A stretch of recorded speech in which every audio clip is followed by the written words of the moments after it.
Some icon called record. Yes. Yes, it is recording starting. Yes, you can start. Okay, thank you. Welcome everyone. It's nice to be with you guys here. And in case you find my voice or my accent is a little bit hard to listen, let me know. So I will try to speak more clearly and slower. So it will be easier for us to communicate. Yes, Cong. You can just zoom in the screen so that participants can see. Zoom in. Okay, zoom in. Further zoom in you can do so that maximum screen can be covered. Zoom in. Yeah, zoom in. That's better now. If it is possible, again you can zoom in. Still more like this. Yes, zoom in.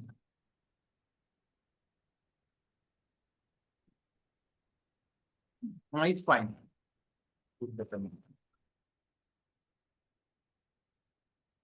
This better now. It's fine.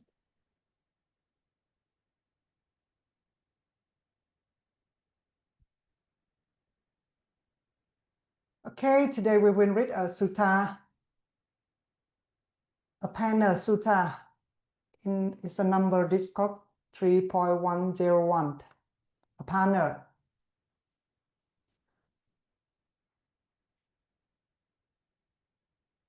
I think you guys haven't really spent time with it first, so I will do some of the voice over here, some reading first over here, so you can have some impression on it.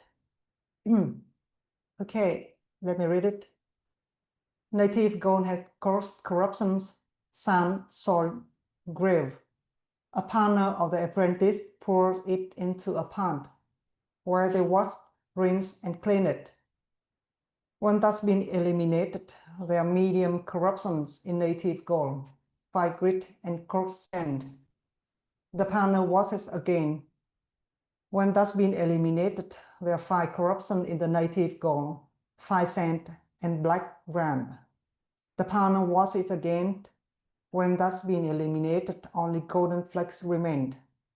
A goldsmith or the apprentice placed the native gold in crucible when they blow, melt, and smelt it.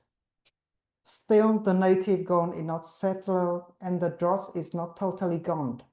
It's not pliable, workable, or radiant, but it's brittle and not completely ready for working. But the goldsmith keep on blowing, melting, smelting it. The native gold becomes pliable, workable, radiant, not brittle, and ready to be worked. Then the goldsmith can successfully create any kind of ornament they want, whether a bracelet, earrings, necklace, or golden garland. In the same way, a mendicant who is committed to the higher mind has caused corruption, bad bodily, verbal, and mental conduct. A sincere, capable mendicant gives these up, gets rid of, eliminates, and liberates them. When they've been given up and eliminated, they are middling corruption, sensual, malicious, or cruel thoughts. A sincere, capable mendicant gives these up, get rid of, eliminate, and obliterate them. When they've been given up and eliminated, there are 5 corruptions: thoughts of family, country, and status. A sincere, capable mendicant gives these up, gets rid of, eliminates them. When they've been given up and eliminated, only thoughts about the teachings are left. That immersion is not peaceful or sublime or tranquil or unified, but is held in place by forceful suppression. But there comes a time when that mind is stilled internally, is settled, unifies, and becomes immersed in samadhi. That immersion is peaceful and sublime and tranquil and unified, not held in place by forceful suppression. There tends the mind to realize by insight each and everything that can be realized by insight. and they are capable of realizing those things, since each and everyone is within range. If they wish. Okay, and then the sutta will come to the sixth spiritual power. If they wish any kind of spiritual power, they are capable of realizing these things, since each and everyone is within range. After the sixth spiritual power, like multiplying self, going obstructed through the world, and then if they wish with clear audience that purified and superhuman, may I hear what kind of sound and human and heavenly, whether near or far, they're capable of realizing these things, since each and everyone is within range. And then the spiritual power of reading the mind. After that, in case they wish or want, they will develop the three type knowledge, three knowledge. May I recollect many kinds of past life, that is 1, 2, 3, 4, 5, 10, 20, thousands rebirths, many eons of the world contracting, many eons of the world expanding, etc., etc. May I remember I was named this, my clan was that, etc., etc. May I recollect my many past life with feature and details. They are capable of realizing these things, since each and everyone is within range. If they wish, may I see sentient being passing away and being reborn, etc., etc. It's basically a divine right. They are capable of realizing the things, since each and everyone is within range. And if they wish, may I realize the undefined freedom of the heart and freedom by wisdom in this very life. And life have been realized within my own insight due to the ending of defilements. They're capable of the realizing these things, since each and everyone is within range. So it's a sutta. It's about comparing the way we training our mind, training the higher mind, to the process of refining gold. And let us see how the TWIMBot explaining this sutta.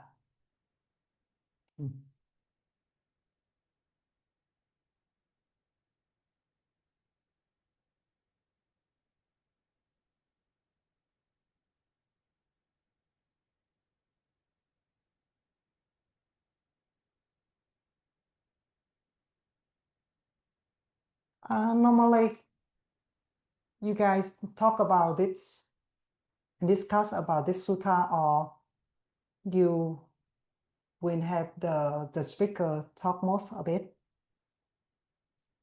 And how do you prefer to get it run? Anyone?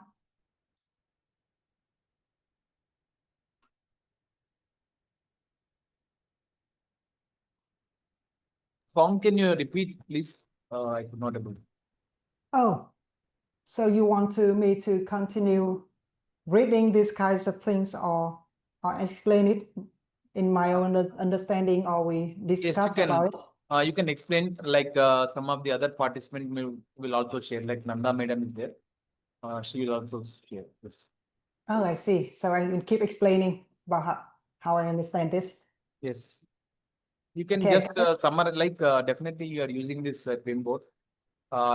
You can directly quickly relate the TWIM perspective. You can read TWIM perspective, and then we can discuss on this. Okay, I see. I see.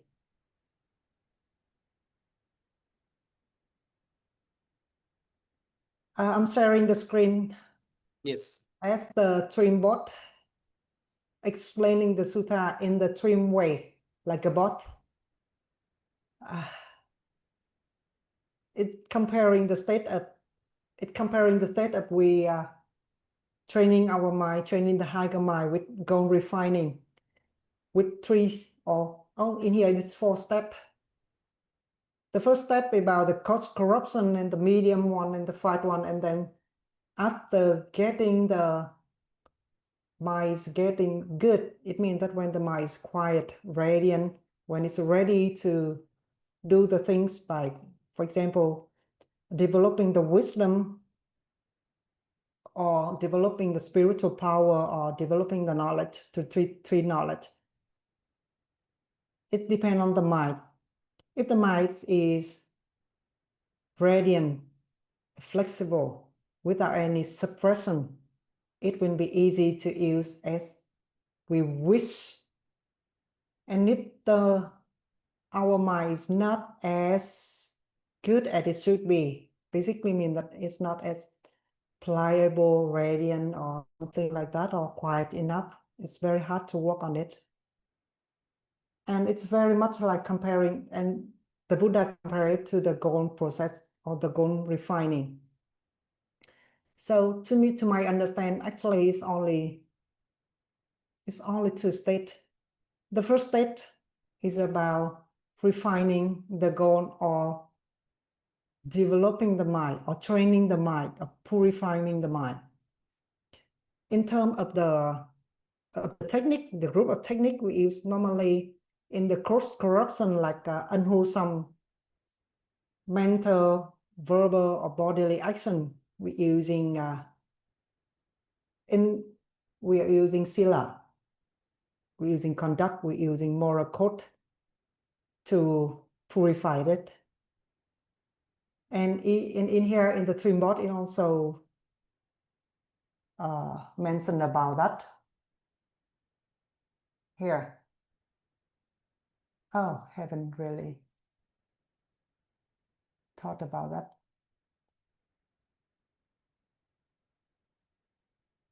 But there's another things, I think it's many other things to do to uproot the unwholesome bodily, verbally, mental conducts. About, for example, joining a TWIM retreat, associating with good person, listening to Dhamma talk, on this kind of thing will keep ourselves from unwholesome action. And it will get our mind become much better, and the coarse corruption, like the action easily to make it unwholesomely, will be refrained. And after that, with the medium corruption, when the mind is a little bit better, we can use some other techniques like meditation. Actually, I think it's mostly about meditation, or some other kind of mindfulness exercise to help us to recognize the sensual desire, inward and cruelty desire. In the sutta, the Buddha mentioned it as a thought. Can I say in here?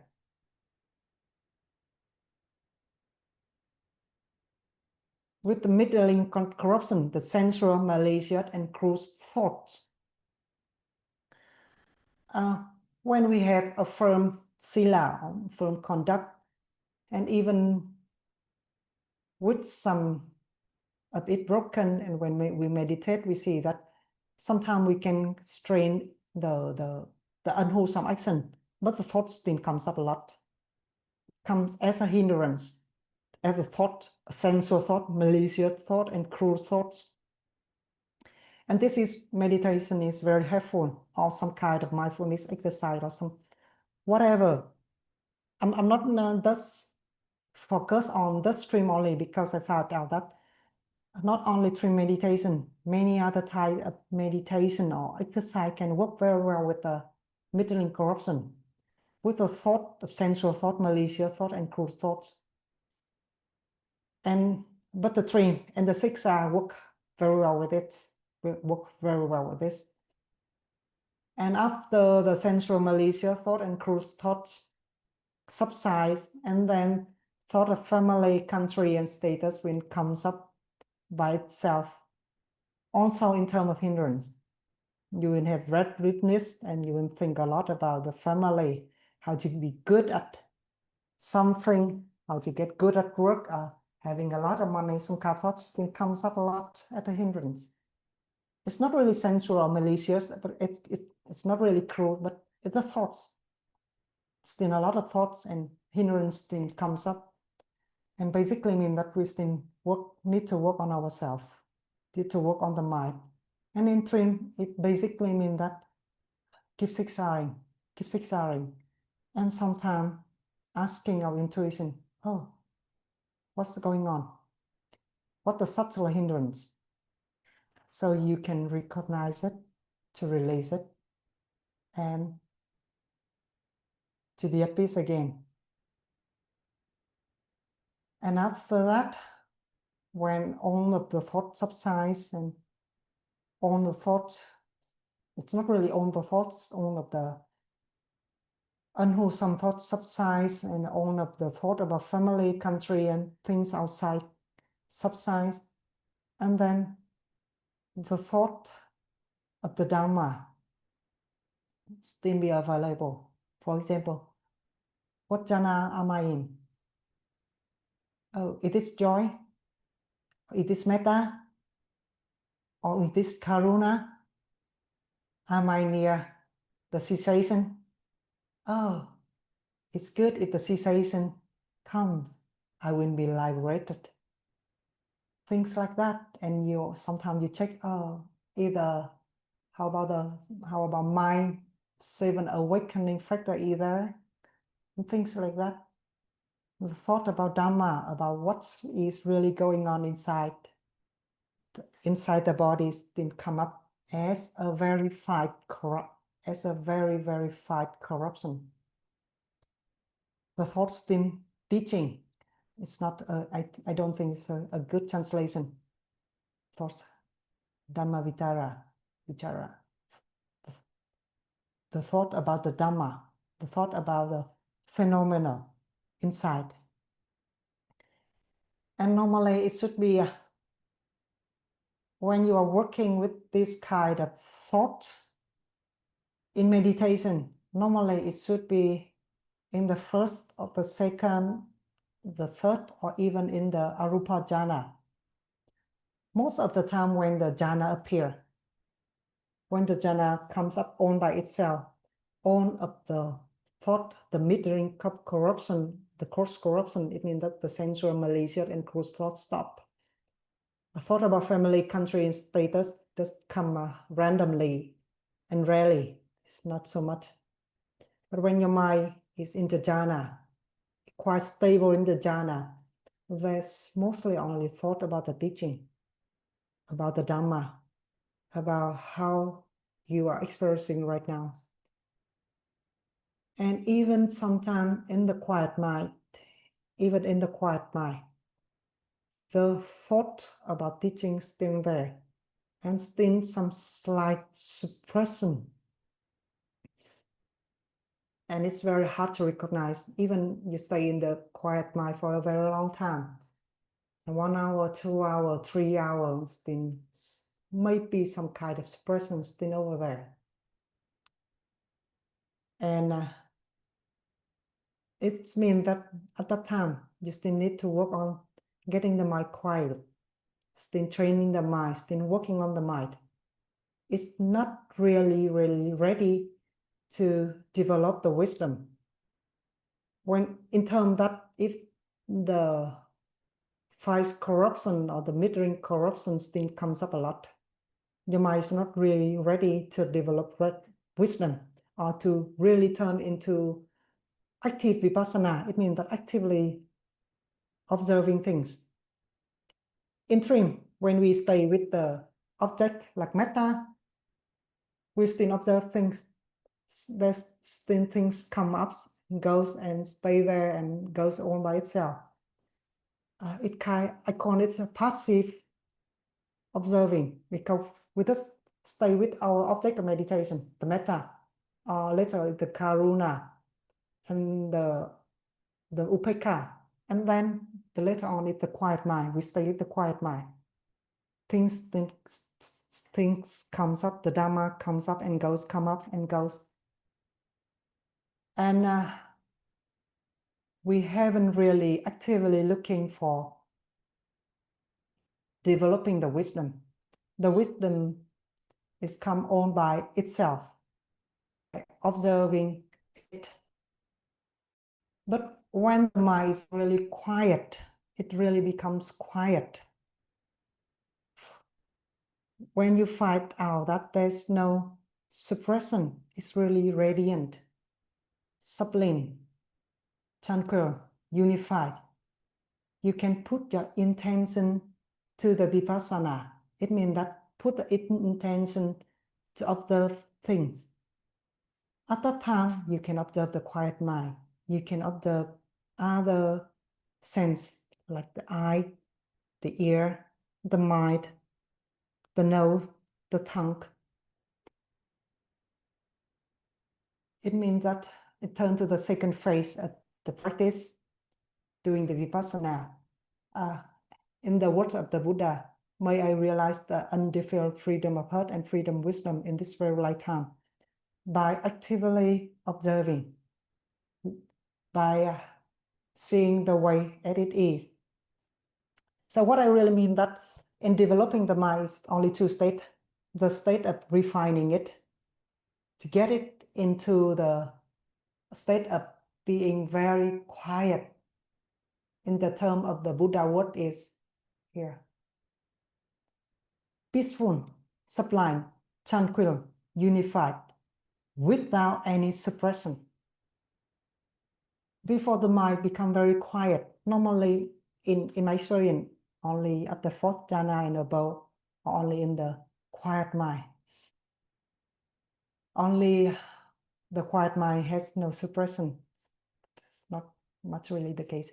Again, until the mind become really quiet, your intention is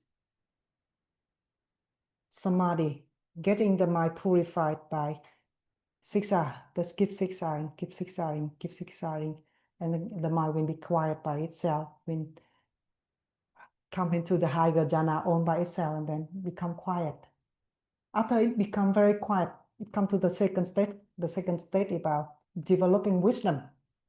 When the mind is become very quiet, you actively doing the vipassana by observing in terms of the dependent origination, observing in the sixth sense, or as what the Bhante Vimalaramsi used to talk in the MN 148, the Chakacha Sutta, the sixth sense of six, observing the sixth sense in terms of the dependent origination. By that, the wisdom can be developed. So that's what I think about this sutta. The Buddha comparing what we are doing with the mind,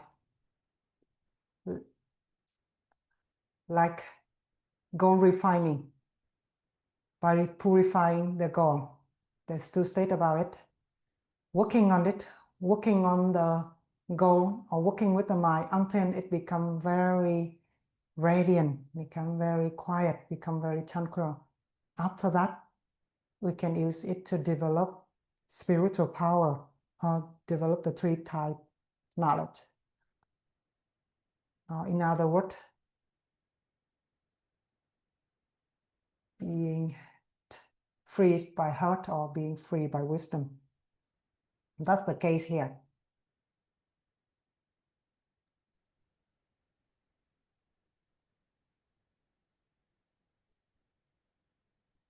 Yes, it is very nicely told, Cong. Definitely, one can develop the wisdom when we enter into the sublime states, like fourth jhana. Definitely, here, definitely it is explained the gold, washing of gold from how subtler states to coarse state. It is being explained here. It is very good sutta way relating how we need to go from step by step. Like first of all, practicing the precepts, then starting practicing to apply 6 hours by hindrances, by removing the hindrances, and then next step, having even removing the thoughts of family relationship and identity. And then finally, even letting go of the Dhamma is also being Western here. Yeah. Very nice. Thank you for your summary. Yeah. Basically, that's we need to be patient with ourselves and choose the technique properly. For example, when our mind is very unwholesome, we easily to do some unwholesome action. So meditation is not a good choice, especially the metta one, because it's very hard to get the feeling comes up. At the time, we should check our sila. Yes, correct. We should really check our sila. If the sila is not firm, then it's very hard to work on any kind of meditation. Or we should work with the forgiveness meditation. It will be very helpful. And if the mind is become better, it's only have some unwholesome thought or that's some refined thought, the thought of a family or some, whatever, you can use the meditation to work with your mind. And patiently, sometimes a lot of unwholesome thoughts come up, and just continue and it will subside. And then the more refined one, the thought about family, thought about ourselves, thought about things, it will comes up. Patiently, let it be. The 6 eye and 6 eye and 6 eye. And then the thought about Dharma. Oh, what Dharma am I in? Okay, this patient. Recognize it, let it go, and then the mind will become very quiet. At that stage, you will be very, very ready to develop the wisdom.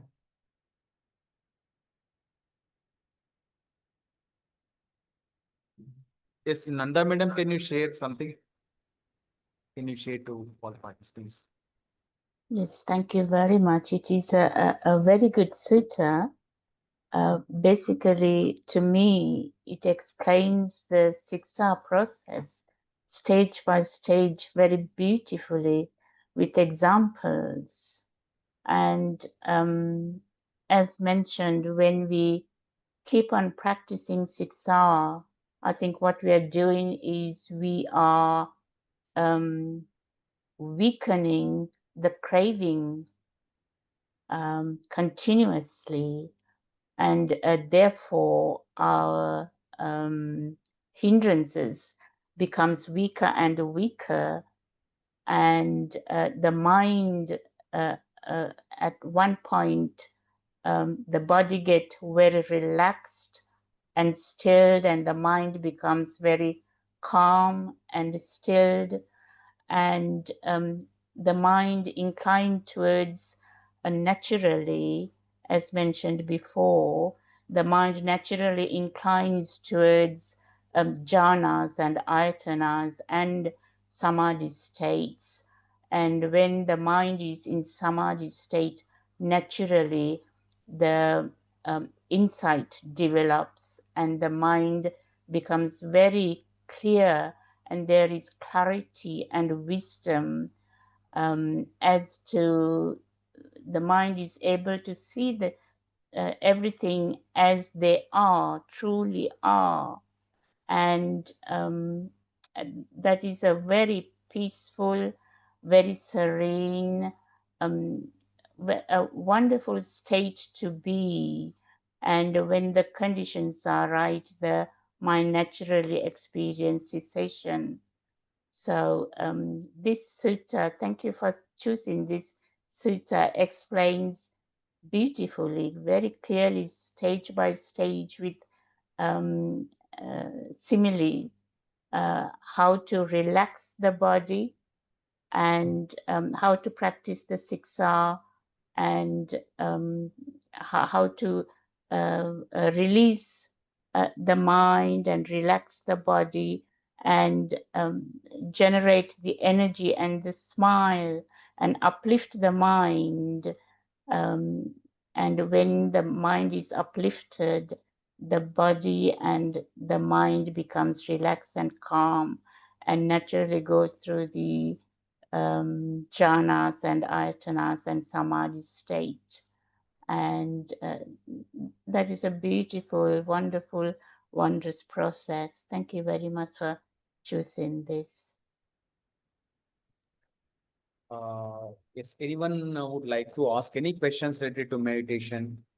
I think Sheetal madam is there. Do you want to ask any question related to meditation?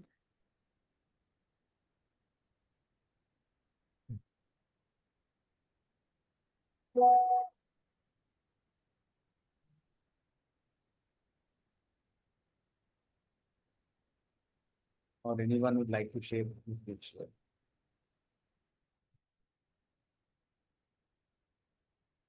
Also, Pi, Sindhu.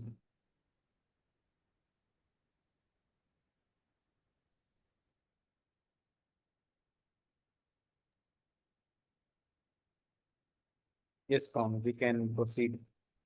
Yeah. And really, you have connected Sila, Samadhi, and Panya in It's your quite- talk. Sila, when we practice Sila, it strengthens Samadhi. When we practice Samadhi, it strengthens Panya. Definitely, all three are interconnected. And I would like to share one thing like what these days I was realizing is that we were just reading the quote from Ajahn Chah, where he has told a very good quote. Sindhu, can you please show me the photo which you have taken? I would like to share it here. It's very good. Once I will share. 1 minute. Otherwise, I will share the screen. We have an email. 16. Give me a moment. I will be sharing. Like it was about the importance of practice meditation. Basically, it was inspiring.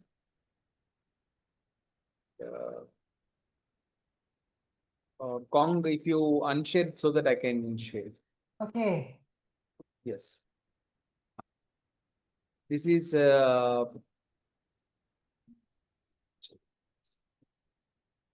I could have before. Yes, Sindhu, what was the number? 16 years. This is a book from reflections, like contemplations of Ajahn Chah. Here he has explained very nicely. Yes, Nanda madam, you can read. You have a chance to read. Number 16. You say that you are too busy to meditate. Do you have time to breathe? Meditation is your breath. Why do you have time to breathe but not to meditate?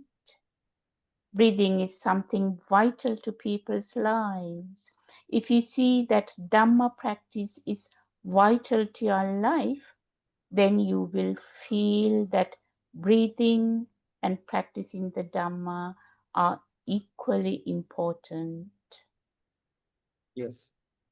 Here one may consider that since Ajahn Chah's practice may be involved with breathing, but the takeaway is how important is Dhamma practice reflection. What do you say, Nanda madam? Yes, I agree with you wholeheartedly. Dhamma is the key.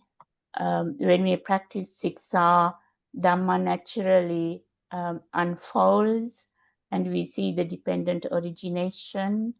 And every time we relax the body and calm the mind, we simply know that the flow of dependent origination stops and we are reversing that process, and therefore we are reducing the craving so rapidly at a very fast state, and then we feel the release and the calmness, and the naturally the mind inclined towards jhanas and ayatanas and samadhi states, and the mind understand the phenomena for what it is, the true nature of reality, the true understanding of the Dhamma, the teachings of Supreme Gautama Samma Sambuddha. I wholeheartedly agree. The Dhamma and dependent origination is the key. I think in one of the suttas, Gautama Buddha and I think Venerable Sariputta says, when you know Dhamma, you know Buddha and the dependent origination. Yes. And when you know dependent origination, you know Dhamma and the Supreme Gautama Buddha's teaching. Yes. Thank you, Nanda Madam. If there is no sayings from participants, we can conclude this session. Let's see the quote by Ajahn Chah. In the last several days, I worked with Venerable Metta Ananda. I think you guys know him. It's Bhante Ananda. Oh no, it's Metta Ananda. Oh, Mettananda. Yes. Mettananda. Yes. We joke with each other, and we're laughing as we normally talk about Dhamma and we practice Dhamma a lot, but when we really check ourselves, do we really treat Dhamma is in a very important, is very, very important in higher position? I said no. Basically mean when we prioritize our things, for example, family, friend, money, our hobby and Dhamma, sometimes we're just fooling around Dhamma. And we will really not make it a first priority. We're just fooling around Dhamma, and we're laughing a lot with each other about that. It's easier said than done. But when we really check our minds, it will be very different. Yes. Do you know where does Mettananda now stays? He's in America. Okay, Right he's now. in America. Okay. He's staying in any monastery or anywhere else? I know he living alone in his van, Okay. close to his parent. Okay. You are in touch with Mettananda? Almost daily now. Daily? Yeah. Oh. When do you meet? Like, is there any Zoom talks which you meet? It's kind of like this, two of us talking and supporting each other, working on some technique. Okay. Some technique, yeah. Great. It's very good that you have been in touch with Mettananda. Yeah. We remember the Mettananda's quote, Dukkha is, sorry, expectation is Dukkha under construction. Mettananda says it. It's very nice. He was Yes, nice. And very good. And which project like you are working basically? basically, we are learning, we're learning, practicing on some kind of releasing technique. We call it called Sedona. It's not TWIM, but it's very much like forgiveness meditation. Okay. It's very much like forgiveness meditation. And actually, I call it another way to do the vipassana. Okay, fine. Another way. It's good, and we are enjoying it. Good. And we spend time comparing with the TWIM, sometimes comparing with the metta meditation and the forgiveness, and how it could relate it to the word of the Buddha. Because technique, it does technique, and theory, it does theory. It's not Dhamma. Yeah. Good. Good, Cong. Good. Yeah. Nice to hear from you.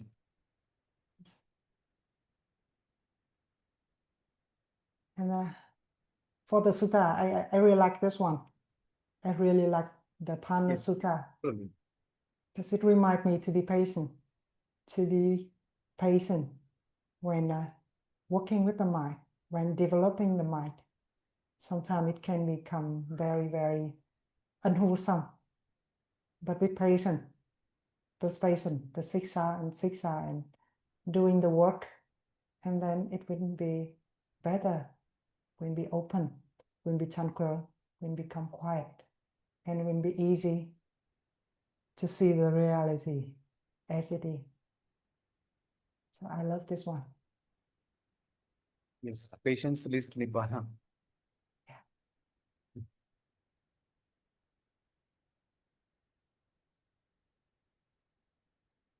That's the cessation, it is. A cessation, Nibbana. Thank you very much. Yes, thank you, Cong. Yeah, is there anything else? Anyone here to discuss anything about the sutta, about the things we practice, about the TWIM?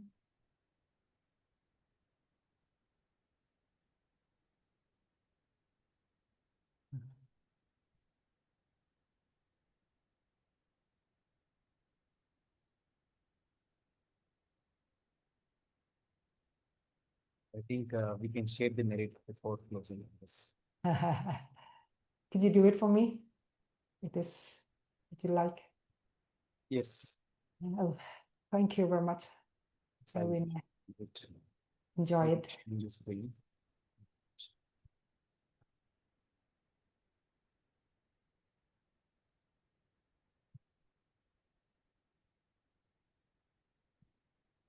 Just opening the file.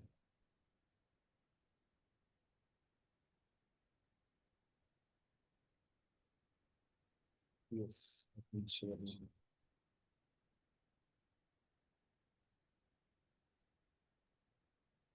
Yes, I think it is visible. We can all read together. Yeah. Yes. Means suffering ones, means suffering free. And the fear struck, fearless be. May the craving shed all grief. And may all beings find relief.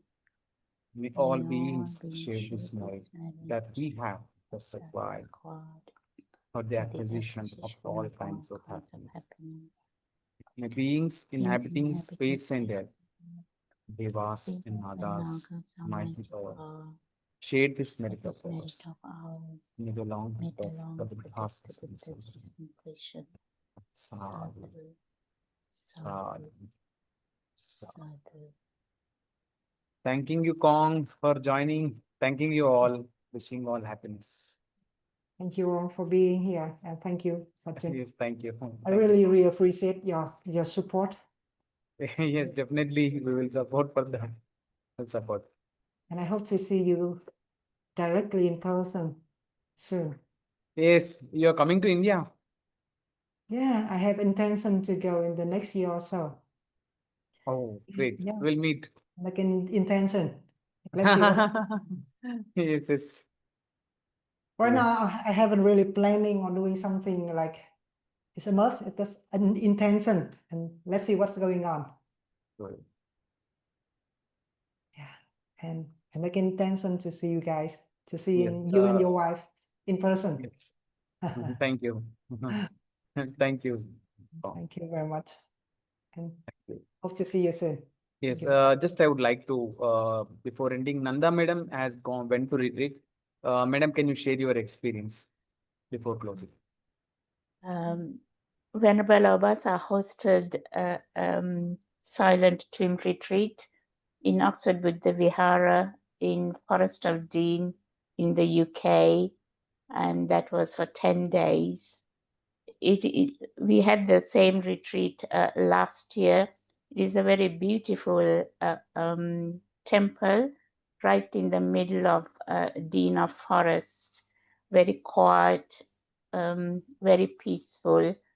I personally think that the vibrations are very, very strong.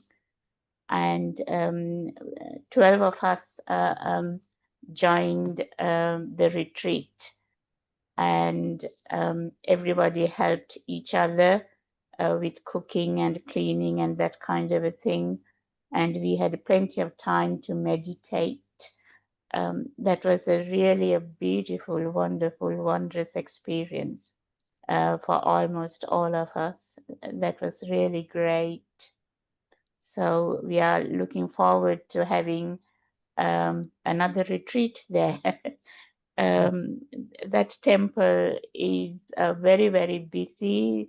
That temple had to kind of a cater for everybody around the area, like schools and colleges and universities and community centers and various other organizations. So they're very busy temple, but they managed to accommodate us last year and this year as well. So hopefully everybody would like to go there again and again, because it is really a beautiful place with very peaceful, very serene, just perfect for a TWIM practice. And in November, we are going to another retreat in Shropshire in the UK. So we all are getting ready for that as well. The retreat that we just finished was really, truly wonderful. Thank you. Excellent, Nanda madam. Excellent. Very good, inspiring, madam. Excellent.